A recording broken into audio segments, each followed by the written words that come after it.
Hey Sammy, what are you doing? Oh, hey, I'm reading a note for the happiness jar. That's cool. Yeah. What's it say?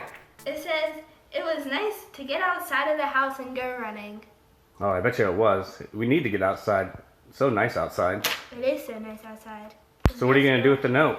Then you can fold it up and you can put it in here. And then at the end of the year, you can go back and read all of your memories that happened throughout the year. Hey Springford family, it's Brian Akins here from Upper Providence Elementary School. So we have the happiness jar here that we've been working on as a family probably since Sammy was in 4th grade. And little does Sammy know, part of the reason why we started doing this was to get Sammy to read to us more when she was younger. So we are here to share some things with all of you to help us keep our family strong during this time. And so we got a great list of ideas that we're going to talk about. So the first thing that we should be thinking about is how do we take care of ourselves? If we can't take care of ourselves, we're going to have a difficult time taking care of other people. And that just means, emotionally taking care of ourselves, being able to respond to our family members instead of react to our family members, not getting stressed. And during this time, it's going to be difficult.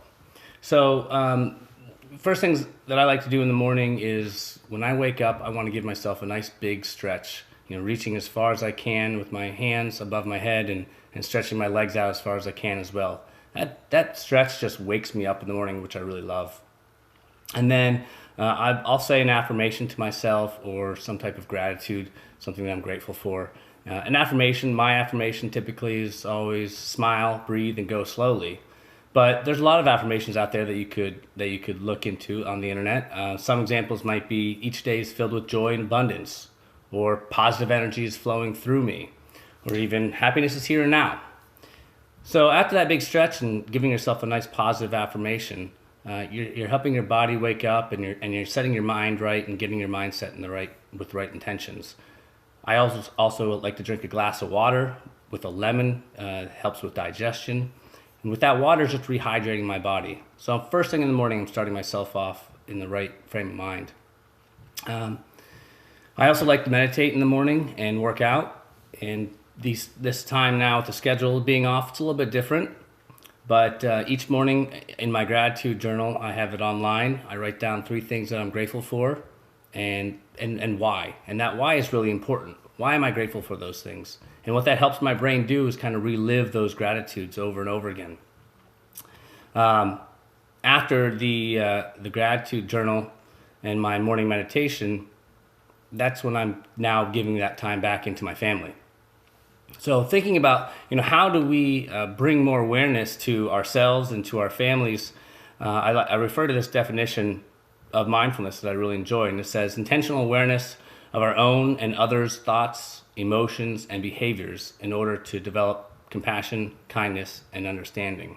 And I think right now, during this time, we all need a little bit more compassion, kindness, and understanding with ourselves and with our family members. So what can we do as a family to bring ourselves closer together and make ourselves stronger during this time? We can use some great apps out there like Insight Timer or Calm or 10% Happier. These are all great meditation apps. They have nice relaxing background music. They have guided meditations that you can follow. And there's also wonderful sleep stories that you can use with your kids at night. Insight Timer is always free, and some of the other apps are paid apps. But these apps can be really helpful in times like this when we have a lot of stress going on. I'll share another video with a guided meditation that will help with grounding and kind of releasing some of that stress and anxiety that we might be feeling right now. Another great thing that we might be able to do is Cosmic Kids Yoga, which is online on YouTube. You can search a lot of different YouTube channels for different yoga activities, but Cosmic Kids Yoga is something that I do in my classroom a lot and with my students. And what it is they're telling yoga stories, basically. So the stories like Star Wars or Trolls or a bunch of different movies that are out there. The creators are telling those stories again, but through different yoga poses, and the kids really seem to enjoy that. If you have the game Headbands, you could make up your own type of animal poses game, where you place an animal on the headbands, and everyone else in your family has to do what they think that animal pose would be in a yoga pose, and you would have to guess because you have the headbands on. Next, what I want to talk about is how do we create some more of this mindful awareness in our homes? How do we create this space? And I think the important thing is to have a set place in your home that you can do some of these activities. Perhaps a set time. The routine helps. I know the big thing that Dr. Murray talked about was creating a family schedule. And so if we can create that schedule and build these things in there, if we have a set time that we're doing it consistently, it's going to make it a whole lot easier to remember to do them. But creating that routine would be helpful. And creating that space also means just mindful breathing. So just taking 3 deep breaths when you feel yourself getting stressed or anxious, or you feel like the tension is rising in your family.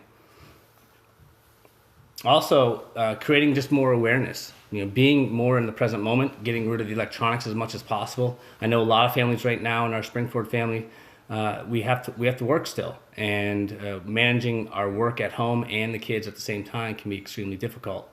And so if you can find that balance, that schedule between you and your spouse, or you and an older child, to be able to share that time, where you have time to work and then they might have time to do their work a couple of hours later, and you keep that balance on. If you can limit the electronics, obviously, I think that's going to be good. But during this time, our kids are probably going to get a little bit more electronics than we would like, and that's okay. One way to increase awareness is just by doing a rainbow walk. So maybe walking around your house or going outside in your yard and looking for different colors of the rainbow. And each time that you find one of those colors of the rainbow, you pause and take a deep breath in and out, and then go look for the next color. That's a fun activity that we like to do in the classroom as well. The third thing would be to just grow seeds of peace and happiness. And one way to do that is through that gratitude journal that I had mentioned. I can share a link to my online gratitude journal that my students and I fill out every single morning. Or you can just get a notepad and just write down 3 things that you're grateful for. We also talked about, Sammy and I talked about the happiness jar. We reread it about every 6 months, the things that are in that. But during this time, maybe we read it every couple of days or at the end of this week. Also at dinner time, we also like to do high lows, or rose and thorn. Talk about the highlights of our day and maybe some of the low points of our day. And that's how we're continuing to grow, that seed of happiness. Right now, we need to definitely take care of ourselves, but also make sure that we're helping those around us. So is there a way that we can cultivate empathy and compassion for the people around us? I'm making sure that I'm going to call some people that I know I need to touch base with. Maybe they're living alone, or maybe they're older, haven't spoken to them in a while, just to connect with them. Maybe I'm going to FaceTime with them if they have the technology to do it, or maybe I'll just give them a call just to say hello. When my son gets upset, I ask him to give me a hug when he's not feeling well, and so we have what we call a 3-breath hug. And that time together when we're just taking 3 breaths while we're hugging is a chance for us to build that empathy and compassion for one another and help me understand what he might be going through when he's upset. And I think the big thing in all this is just developing patience during this time. This is another way to create more mindfulness in our families. Patience is key, and I think as adults, if we are able to model that for our children, then we're setting that right example about how they can handle the frustrating times that we might be facing. And we can acknowledge those internal struggles that we might be having and doing it verbally out for them, and that can be very helpful. So next I'll share a grounding meditation video, and I hope that you'll come back and join me. I hope everyone's doing okay out there, and stay positive, keep smiling, and we'll talk soon.